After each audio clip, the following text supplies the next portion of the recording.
Hi, welcome to the video. So today I'm going to talk about how to use alternating, ascending, and descending thirds and combine those with scales and arpeggios to create licks. If you don't follow what I'm talking about right now, it's okay, I'll explain it all, and all of this will be tabbed out, and you can download it for free on my Patreon page. Link is in the description, you don't have to be a member. So first I'm going to play an exercise or lick that basically I took a bunch of different smaller licks and combined them together, each one using the alternating thirds. Okay.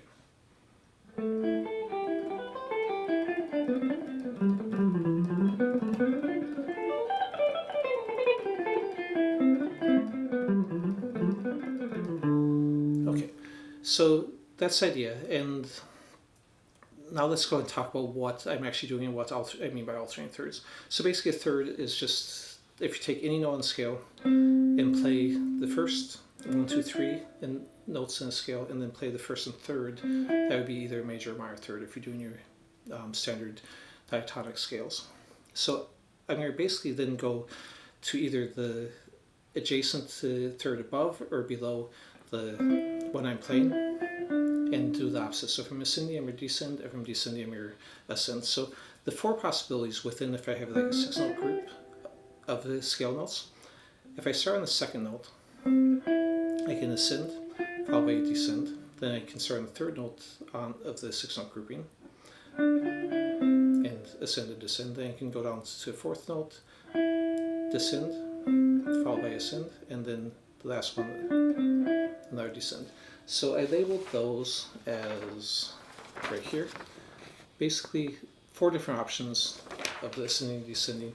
You can then move that anywhere on any string through any notes. So for example, if I want to take the 5th and 4th string, I could just do that first one, the ascending and descending, and then move it up through all the different possibilities of thirds.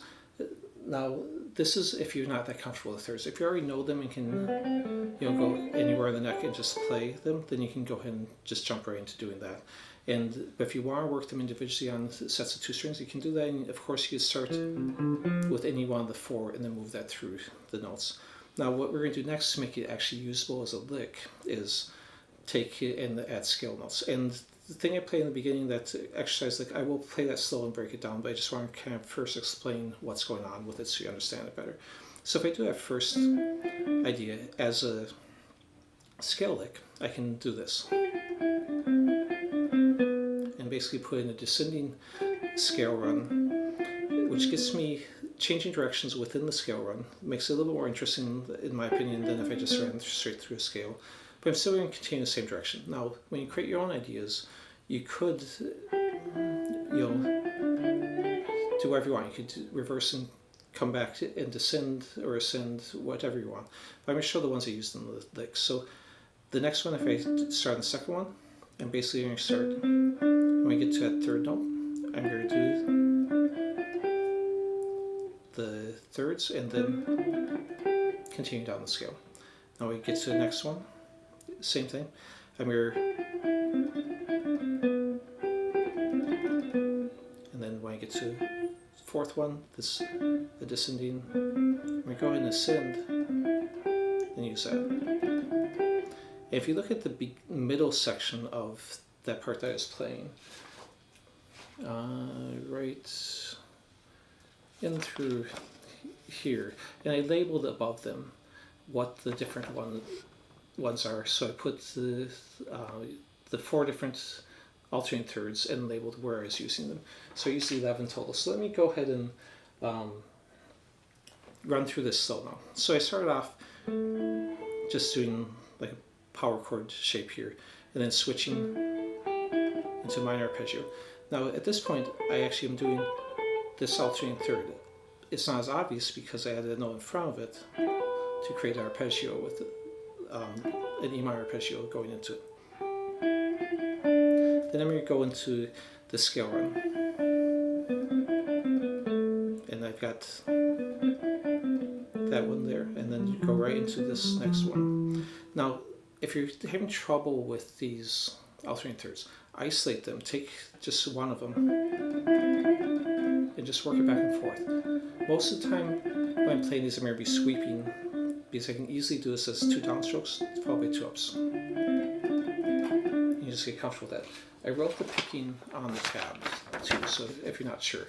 Now, there are cases though, two of them in this lick, that I don't sweep it completely, because like in this one, I started out upstroke here, down, up, down, so when I went into this next one, I ended up doing alternate picking, what's called inside picking between the strings. And I swept on the way back.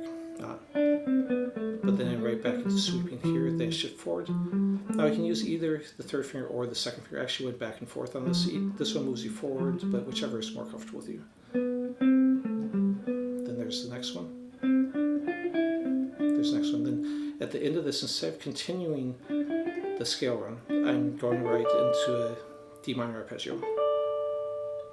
Then reaching forward instead of ending where you normally would on this note, so that I can then do demonstrate a scale shift moving down. Doing one there. Then this is the beginning of the next one, but instead of doing the straight scale, I'm just putting a little sequence in there. Oops, let me do that again. And then it ends on this. Then here I'm actually just doing one with the arpeggio, so there would be it, but then I add extra notes to create arpeggio there. Come back and here's another one. And then this end part. Another arpeggio mixed in. Then a little shifting scale run.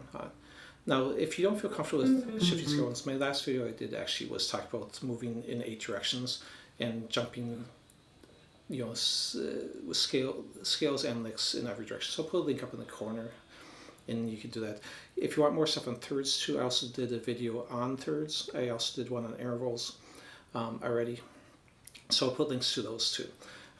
So if I play that whole thing now without the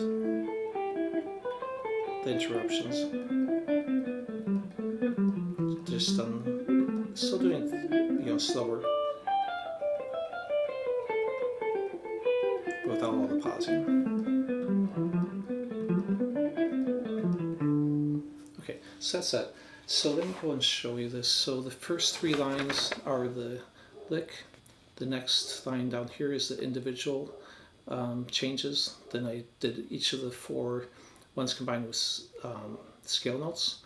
And then at the bottom there, I did the moving up on 2 strings in the 1 position. So I hope you liked the video. Please like, subscribe, share, any of that stuff. I appreciate it, as I'm still trying to build my channel so I can get monetized. And thanks for watching.